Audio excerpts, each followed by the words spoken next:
Bonjour mesdames, alors là maintenant on est sur un plateau entièrement féminin. J'ai la chance donc d'accueillir Guénaëlle, que tout le monde connaît déjà donc pour la rubrique cinéma tout à l'heure. Et puis Anne, bonjour, bienvenue. Merci. Alors tu es une grande passionnée de mode et là tu nous proposes à partir de ce mardi et chaque mardi une chronique sur la mode. Exactement. Bonjour Sophie. Alors je vais vous parler de mode et aujourd'hui je vais vous parler de la marinière. Donc complètement en accord voilà, avec tout à la fait. chronique. Donc en effet, qui ne s'est jamais demandé comment sont devenues fameuses les rayures de la marinière, alors que vous rêviez d'une croisière romantique, d'intégrer la marine nationale ou simplement de la porter sur un jean slim à la façon de Kate Moss, vous n'échapperez pas au raz-de-marée de la marinière. Alors la marinière, elle est ancienne, elle est issue d'un décret 1858 qui introduit le tricot rayé bleu et blanc dans la tenue officielle du matelot. Pour la petite anecdote, les marins avaient coutume de dire que la rayure permettait de mieux repérer un homme qui était tombé à la mer. Donc d'un vêtement que professionnel et masculin, elle passe de l'autre côté à un vêtement plus usuel et féminin, lorsqu'en 1917, une certaine Gabrielle Chanel, qui lors d'un séjour à Deauville s'inspire de la tenue du matelot et va revisiter la marinière en tentant de la rendre plus féminine et plus accessible à tout le monde. Donc, par la suite, dans les années 50 et 60, les intellectuels et les artistes comme Pablo Picasso, Brigitte Bardot ou encore Jean Seberg vont rapidement l'adopter et la populariser. Aussi, le créateur Yves Saint Laurent, dans sa collection de haute couture de 1966, va largement s'inspirer des tenues du marin. Il va même l'appeler, donc sa collection haute couture, marine. Donc c'est dire à quel point les marins inspirent les créateurs de mode. C'est surtout, par contre, dans les années 80 que là, la marinière va vraiment devenir un symbole dans le monde de la mode, avec notamment le créateur Jean-Paul Gaultier qui va en faire son vêtement fétiche. La rayure va devenir vraiment la griffe de sa marque.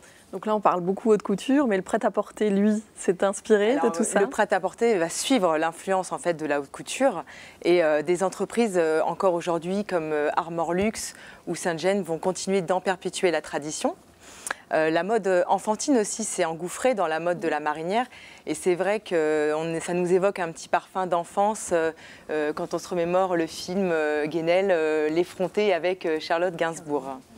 Alors le style de la marinière? Le style de la marinière, il est assez varié. Donc la vraie de vraie, la classique, c'est celle en coton avec des rayures de même largeur, souvent bleues sur un fond blanc.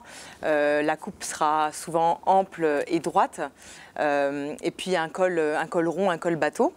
Et puis aujourd'hui, elle a revisité la plus tendance, la plus moderne, avec des perles, des rocailles ou encore des broderies. Un exemple et de la dentelle dentelle sur toi. aussi, voilà, qui vont venir se greffer sur les épaules afin de la féminiser et lui donner un petit côté rock'n'roll.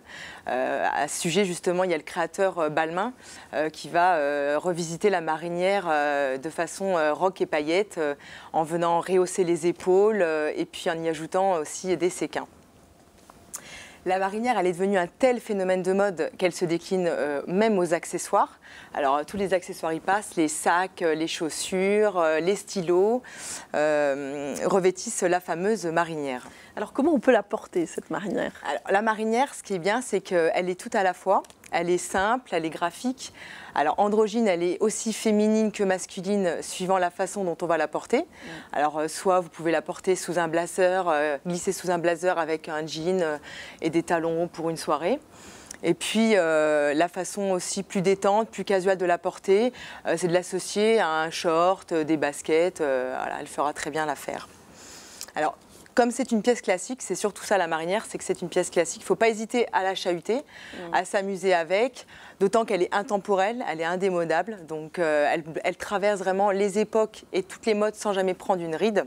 Il y a peut-être des choses quand même à ne pas conseiller, à ne pas faire. Voilà, c'est exactement ça. Donc, vous l'avez compris, avec la marinière, vous avez tout bon.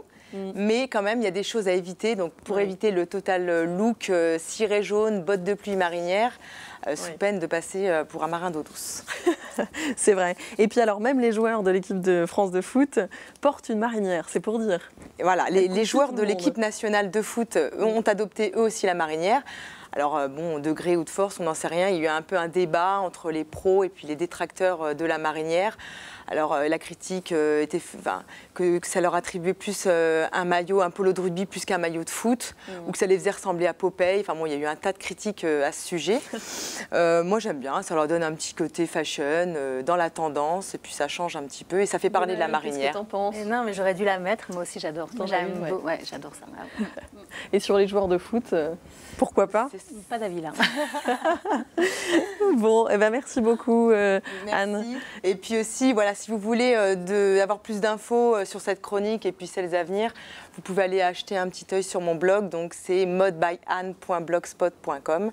Donc, voilà, pour d'autres infos, exactement. Voilà. Merci, Anne. À la semaine prochaine. À la semaine prochaine.